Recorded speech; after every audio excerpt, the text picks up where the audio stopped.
Aujourd'hui, la chaîne se lance sur du Warhammer 40 000.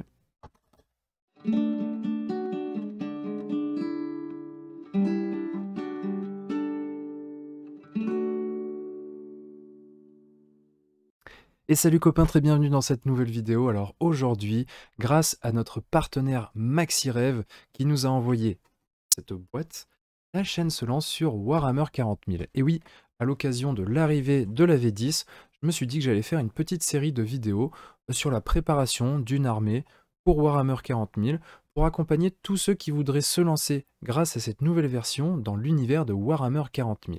Alors j'en ai discuté avec MaxiRev, qui est le partenaire de la chaîne. Ça les a bien intéressés de nous soutenir dans ce projet. Et donc du coup, ils m'ont envoyé en tout cas, la Boarding Patrol des Space Marines. Et c'est cette Boarding Patrol qui va nous permettre de mettre le pied dans l'univers de Warhammer 40 000. L'objectif de cette série de vidéos, qu'on a vu validé en tout cas avec MaxiRev, c'est de progressivement vous accompagner dans le montage, dans la peinture, dans la constitution d'une liste d'armées d'environ 1000 points pour pouvoir se faire plaisir et commencer tranquillement sur cette V10 qui arrive de Warhammer 40 000. Et alors bien évidemment, on va tout reprendre depuis les bases, et quand je dis les bases, c'est y compris le montage de la figurine. Donc là, la vidéo d'aujourd'hui, elle va parler de montage du Space Marine. On va monter notre tout premier Space Marine, de notre toute première armée Space Marine. Quand même pas rien, c'est parti. Donc pour cette première vidéo où on va monter nos Space Marines, on va avoir besoin d'une pince coupante. Alors moi j'utilise celle de chez Redgrass Game, j'aime bien parce qu'elle a un bord plat, ce qui fait que ça permet d'avoir des coupes qui sont bien propres. Maintenant, si vous utilisez une autre pince, c'est pas très grave, il y aura peut-être juste un espèce d'aplatissement au niveau de la découpe. Il faudra retravailler derrière avec le deuxième outil dont on va avoir besoin aujourd'hui, à savoir un couteau de précision ou un scalpel, un cutter bien aiguisé. Alors attention, je le dis, ça coupe fort, c'est le principe. Donc si toi qui regardes cette vidéo, tu es un enfant, il faut le faire accompagné d'un adulte pour que l'adulte puisse le faire avec toi, t'accompagner, te montrer les bons gestes. De toute façon, les bons gestes, on va aussi les voir dans cette vidéo, mais attention, c'est des outils qui sont très coupants. On va également avoir besoin de colle. Alors, il y a deux types de colle qu'on peut utiliser, de la superglue ou alors de la colle plastique. Ici, en l'occurrence, colle plastique de chez Citadel. Moi, sur ces versions de Space Marine, qui sont des versions qu'on a dit easy to build, donc qui sont simples à monter, je vais privilégier la colle plastique parce que au final, la tenue est meilleure. Mais si vous n'en avez pas, que vous avez de la superglue, c'est pas du tout un souci. La superglue fait très bien le boulot et c'est d'ailleurs ce que j'utilise pour beaucoup de modèles. Maintenant, ici, sur cette version-là, je vais privilégier la colle plastique. Alors ici on voit un briquet, c'est aussi quelque chose dont on peut avoir besoin, briquet, allumette, tout simplement parce que la colle plastique a tendance à sécher à l'intérieur de la petite canule en métal ici, et donc du coup, pour arriver à déboucher, on va faire chauffer avec le briquet, pardon. Et si tu es un enfant, il va falloir faire ça accompagné d'un adulte également pour être sûr, tout simplement, de respecter ta propre sécurité. On va également avoir besoin des grappes de montage et de la notice de montage, ainsi que des socles qui sont ici. Alors là, j'ai découpé la grappe en deux pour simplement que ça rentre plus facilement dans le cadre, mais elle est montée comme ceci, elle est vraiment comme ça, toute montée d'un seul tenant. Ça, c'est pas un souci. La seule chose que je recommande, c'est de ne pas faire l'erreur que parfois on fait quand on commence, à savoir de tout dégrapper pour ensuite faire le montage, parce qu'on va le voir dans la notice, tout est numéroté, c'est un peu comme un meuble Ikea, il faut faire les choses dans le bon ordre, donc attention à ça. Alors, une fois qu'on a rassemblé tout le matériel, on va pouvoir commencer à monter notre pièce. Alors évidemment, je ne vais pas faire tout le montage en direct, ça aurait absolument aucun intérêt parce que on va pas faire toutes les variations, tout est très bien écrit dans la notice, donc je vais pas tout faire en direct. Par contre, l'idée c'est simplement de donner des conseils pour arriver à faire un montage qui soit le plus efficace possible, qu'on ne fasse pas d'erreurs de débutant, comme par exemple le fait de dégrapper l'ensemble de la grappe et de plus savoir quelle pièce est où.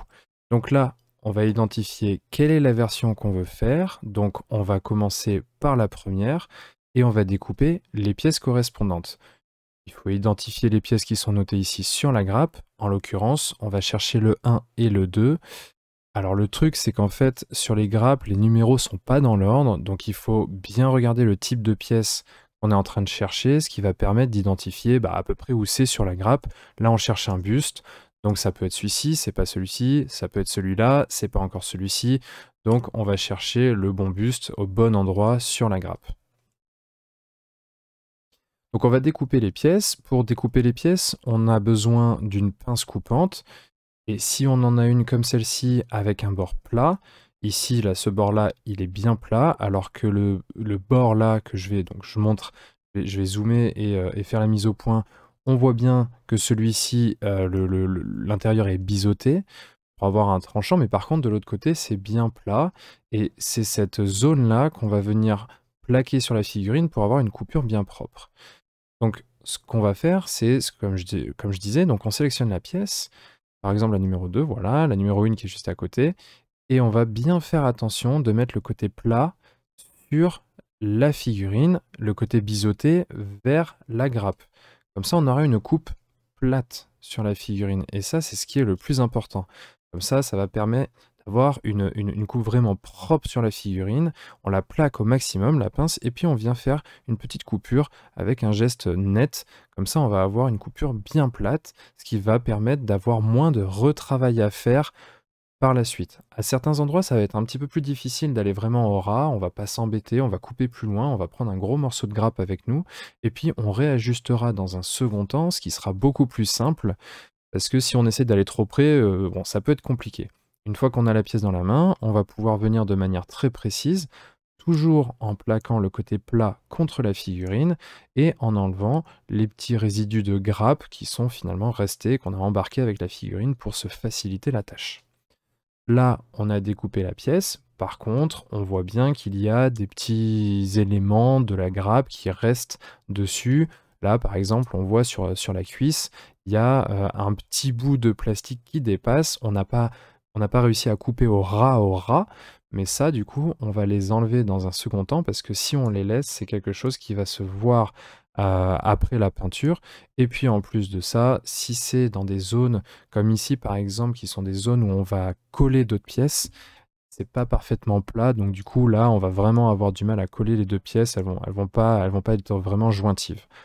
Donc là, on va enchaîner, on va voir comment on enlève ces pièces. Alors pour enlever les traces, les restes de grappe, on va utiliser notre couteau de précision. Alors ça c'est vraiment pour moi l'idéal parce que c'est quelque chose de très précis, quelque chose de très tranchant, mais on peut tout à fait fonctionner avec un cutter. Par contre, il faut qu'on ait une lame bien neuve parce que souvent les cutters, voilà, ça c'est un peu moins tranchant. Donc là pour l'instant, moi je vais utiliser le couteau de précision. Quelque chose de très très important, j'en parlais au début de la vidéo, c'est la sécurité. Donc ce sont des lames qui sont très tranchantes, on va avoir tendance naturellement à vouloir prendre appui sur son pouce. Ça c'est la pire idée en fait, clairement, c'est exactement ce qu'il ne faut pas faire parce que quand on va faire ça, on va forcer un petit peu pour que ça coupe et si on force, ça va venir se planter dans le doigt, on va se créer des petites coupures sur le pouce. Vraiment c'est douloureux, enfin faut vraiment éviter. C'est complètement inutile parce qu'en fait, il suffit de changer la position pour avoir une coupe qui est plus sécurisante. Donc on va tenir la pièce là sur le tapis de découpe. C'est le petit endroit que je montre là que je vais enlever. Et là, on va vraiment venir délicatement avec la pointe, avec la lame du couteau de précision, on va venir racler comme ça pour couper les petites parties qui sont excédentaires. Donc par contre, on va avoir des petits résidus, voilà, comme ça, là, des petits résidus qui sont un petit peu comme des fibres plastiques. On va venir avec le dos du couteau de précision et on va venir racler, en fait, très délicatement, comme ça sert vraiment à rien d'appuyer. C'est juste pour éliminer l'excédent et ça va nous permettre d'avoir une zone qui est bien lisse.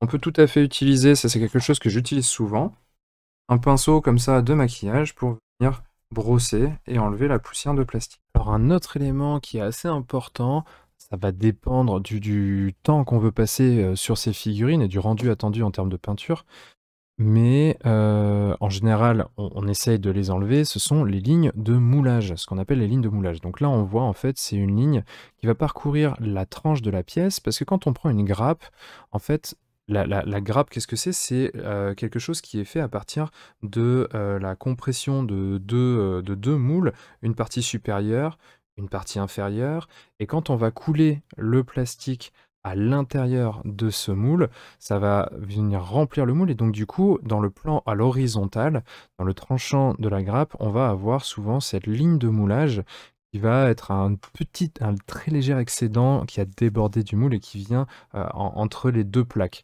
Donc du coup, en fait, c'est quelque chose qu'on va enlever pour essayer d'avoir un rendu beaucoup plus naturel. Quand elles sont vraiment grosses, on va utiliser le tranchant du couteau de précision, mais par contre, quand elles sont comme ça, assez fines, on va plutôt utiliser le dos.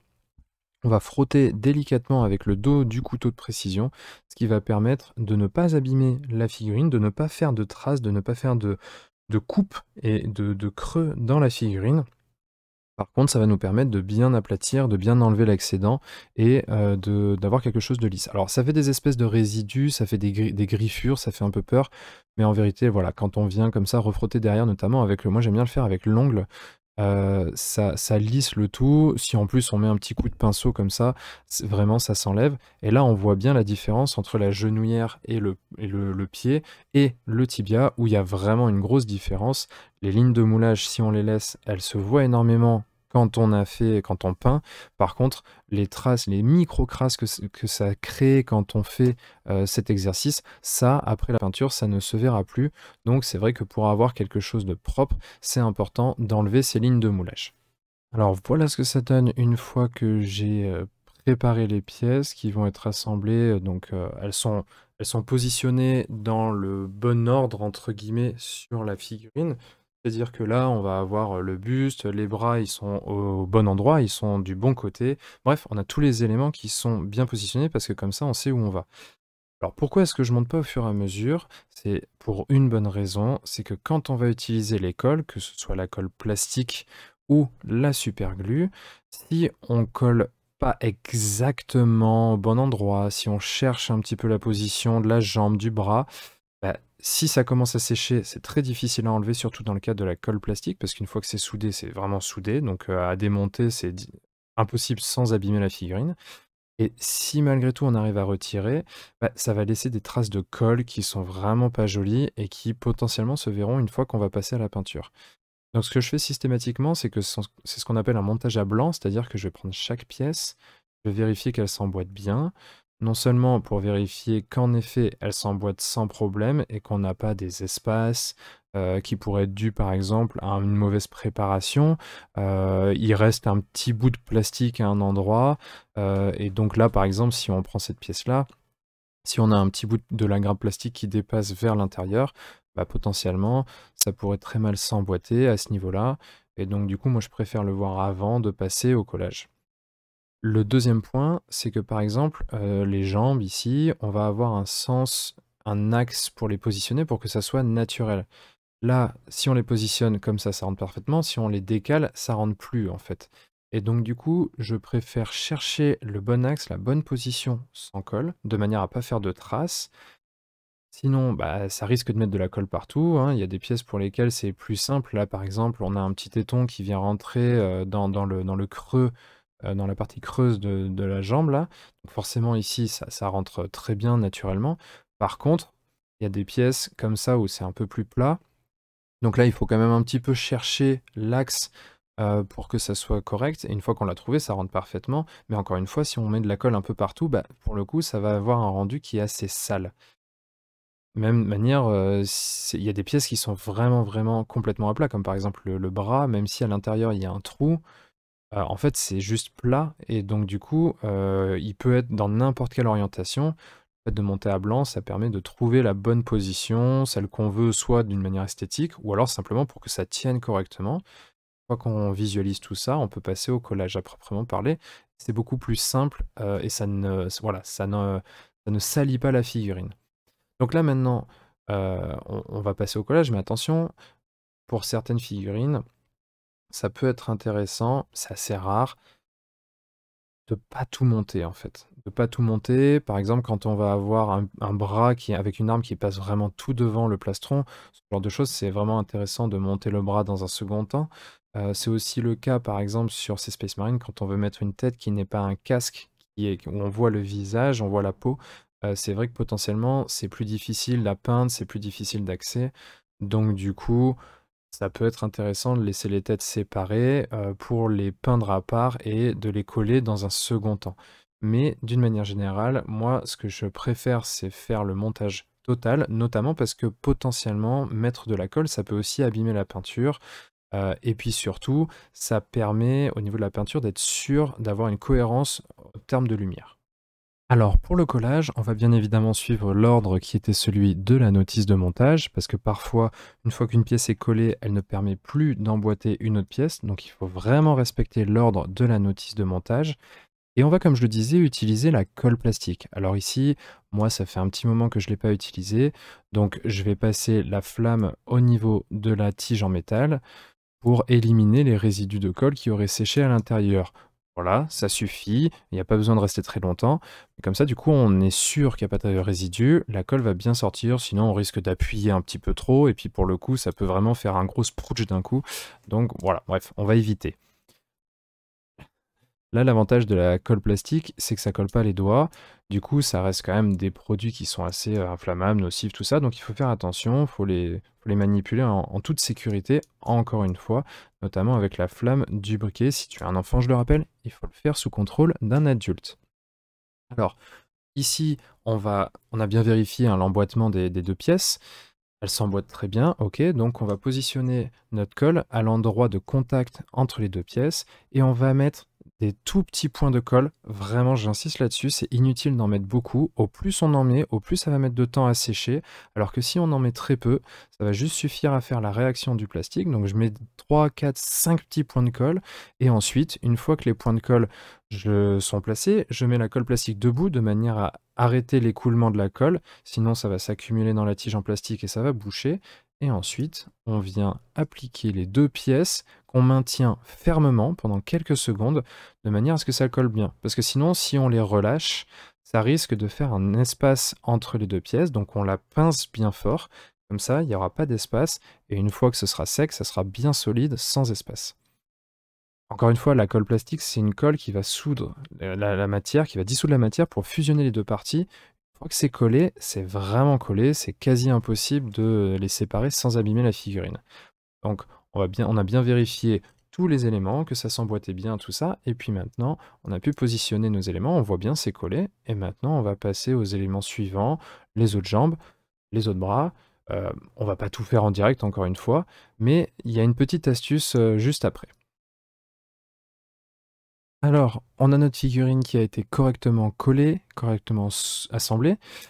Maintenant, on va regarder un petit peu ce qui se passe en ce qui concerne les éléments facultatifs. Parce que il y a des éléments qui sont obligatoires, hein, forcément, l'ensemble de la figurine, mais les éléments de personnalisation, comme par exemple ici un étui pour le bolter, ce sont des outils qui sont facultatifs.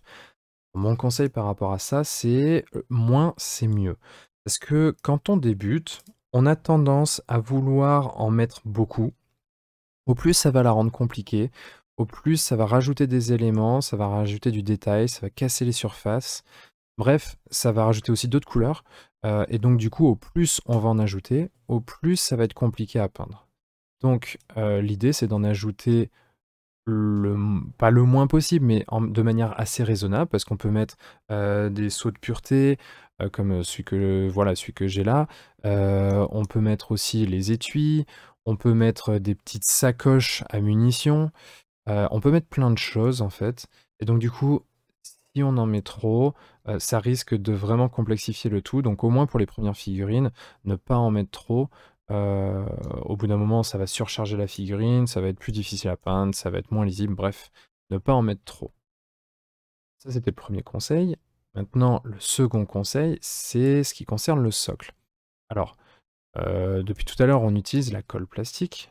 Pour le socle, Pour le socle, là, en l'occurrence, on va utiliser plutôt de la superglue. Parce que le problème de la colle plastique, c'est que vraiment, ça soude les deux parties et c'est compliqué de le détacher. Donc le socle, on l'a pas encore fait. Si on colle avec la colle plastique, bah, ça risque tout simplement de figer et de plus pouvoir permettre de décrocher la figurine du socle. Or, on va potentiellement avoir besoin de le refaire, en tout cas de détacher la figurine pour faire correctement le socle.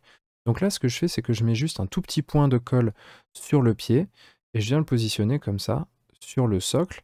Alors, on le maintient également, hein, il faut le temps de séchage, mais ça va permettre de tenir suffisamment la figurine pour la peindre, mais derrière, on va pouvoir beaucoup plus facilement détacher la figurine du socle, parce que encore une fois, si on le fait avec la colle plastique, ce sera impossible de le détacher, ou alors on va au moins abîmer soit le socle, soit la figurine. Avec la superglue, c'est beaucoup plus simple. Mécaniquement, on va pouvoir faire sauter. Et donc, du coup, en détachant la figurine de son socle, on va pouvoir derrière faire un socle plus travaillé, où la figurine sera finalement mieux intégrée au socle. Donc, pour le coup, c'est largement suffisant. Et comme on le voit, ça tient largement. Donc, il y a largement de quoi peindre la figurine sans avoir à la tenir directement à même la figurine. Ça, c'est quelque chose que je recommande évidemment pas du tout. Donc, du coup, là, cette méthode permet quand même de trouver le compromis entre j'ai un socle pour la tenir, pour la peindre, et en même temps, je vais pouvoir faire sauter le point de colle pour pouvoir ensuite retravailler le socle de manière plus intéressante. Alors, avant de vous laisser, vu que j'ai pris le temps d'enregistrer tout ça, du coup, la colle, elle a séché dans le tube, métal là de la colle plastique, donc je voulais en profiter pour montrer exactement ce que ça fait quand on vient mettre une flamme et qu'il y a des résidus. C'est un petit peu impressionnant la première fois, donc vaut mieux être informé. Donc on va venir chauffer comme ça et là, hop, voilà, ça fait vraiment une flamme, ça s'enflamme parce qu'il y a des résidus de colle qui sont inflammables, donc il faut bien faire attention. Là, on le refait passer une deuxième fois pour être sûr d'éliminer le reste des résidus et là, maintenant, ça permet de dégager l'intérieur de la tige en métal et donc maintenant on peut refaire sortir tout à fait normalement la colle et on va pouvoir placer les derniers éléments. Donc ça, c'était vraiment l'objectif pour vous montrer ce que ça fait quand on vient dégager le tube de colle avec une flamme. Et voilà les copains, c'est fini pour cette vidéo, alors j'espère qu'elle vous aura plu, j'espère que pour ceux qui veulent se lancer dans Warhammer 40 000, cette série va les intéresser, va leur permettre d'être accompagnés pas à pas dans toutes les étapes qui vont amener jusqu'à la constitution d'une force de 1000 points et de pouvoir enfin jouer fièrement une armée entièrement peinte. Ça quand même, c'est bien la classe. Donc si cette vidéo vous a plu, bah, comme d'habitude, n'hésitez pas à la partager, à commenter si vous avez des questions, si vous avez aussi envie de voir certaines vidéos dans cette série, à lâcher le petit like, ça forcément ça fait toujours plaisir. Et je vous invite aussi à vous rendre sur le blog apprendre la peinture sur figurine.com où j'ai toujours en téléchargement gratuit mon petit guide débutant en peinture sur figurine qui vous inscrit à la newsletter que j'envoie toutes les semaines. Alors, j'ai repris là tout récemment les newsletters. En tout cas, j'essaye d'envoyer ça le plus régulièrement possible pour vous donner des informations sur le hobby, les dernières vidéos, bref, un peu des informations dans tous les sens. Et vous pouvez aussi vous rendre sur le site de MaxiRêve, qui est encore une fois le partenaire de la chaîne et qui nous accompagne dans cette initiative sur Warhammer 40 000. Vous pouvez commander notamment du Warhammer 40 000 avec un petit code de réduction qui fait plaisir. Alors quand je dis code de réduction, en fait, c'est qu'il va falloir contacter MaxiRêve en disant que vous venez de ma part et vous allez du coup avoir un compte VIP qui va être créé et qui va vous permettre d'avoir des prix réduits sur l'ensemble de son catalogue. Sur la gamme Games Workshop, si je dis pas de bêtises, on est sur du moins 15%. Quand même pas inintéressant. Sur ce, moi je vous laisse. Comme d'habitude, d'ici la prochaine vidéo, n'oubliez pas de mettre des couleurs dans votre vie, et là, bah, ça va être plutôt du bleu ultramarine, quoi. Allez, ciao!